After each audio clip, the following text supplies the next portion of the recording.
Welcome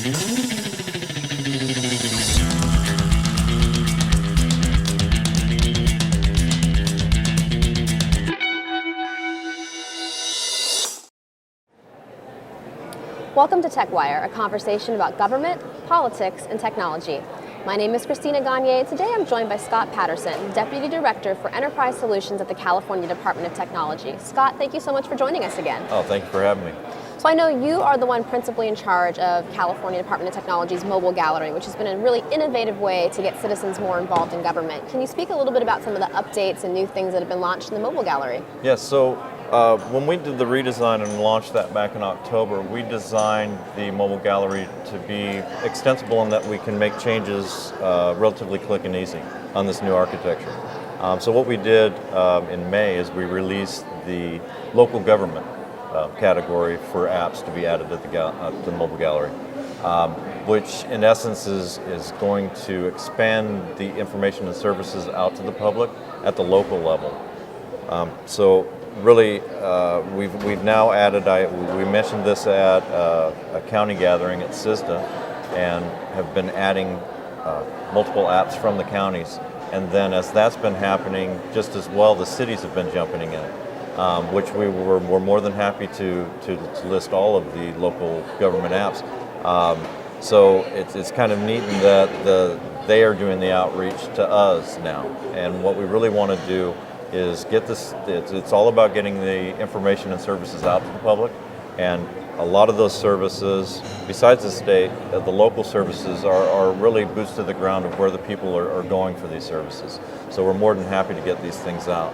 We've added now almost 40 new apps at local governments, and it's being very successful.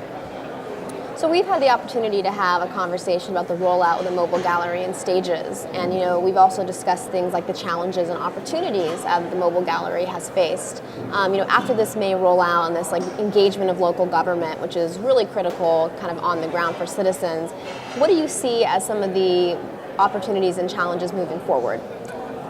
One of the biggest challenges that we still have with mobile development, I see it not just at the state level, but at the local government level also. We're not unique in that the departments, agencies, cities or counties, they put these apps out. They usually do it in an op-ed. They do it as an announcement that's stuck in their website, maybe in a PDF, and they don't even advertise the apps well up on their website, on their splash page, which you would think they'd have these things prominent.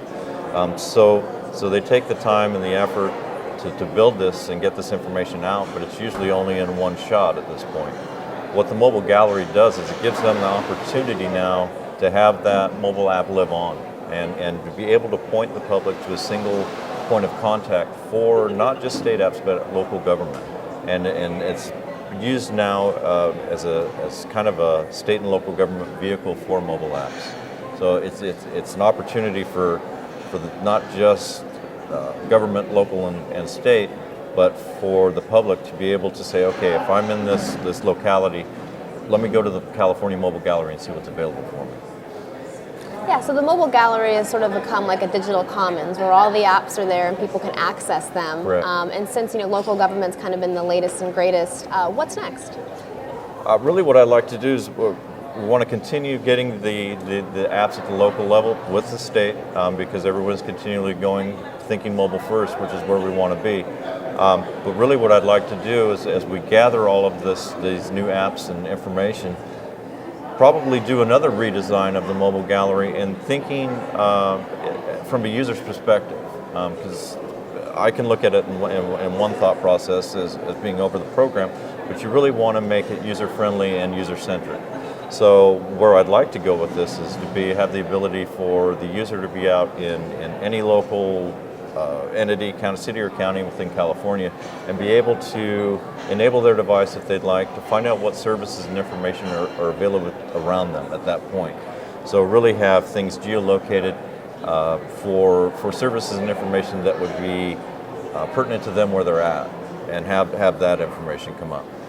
So the more we look forward and getting more and more apps and information, that's where I want to look to next, is making it more citizens as a sensor type information to them, and having more apps be two-way instead of just informational.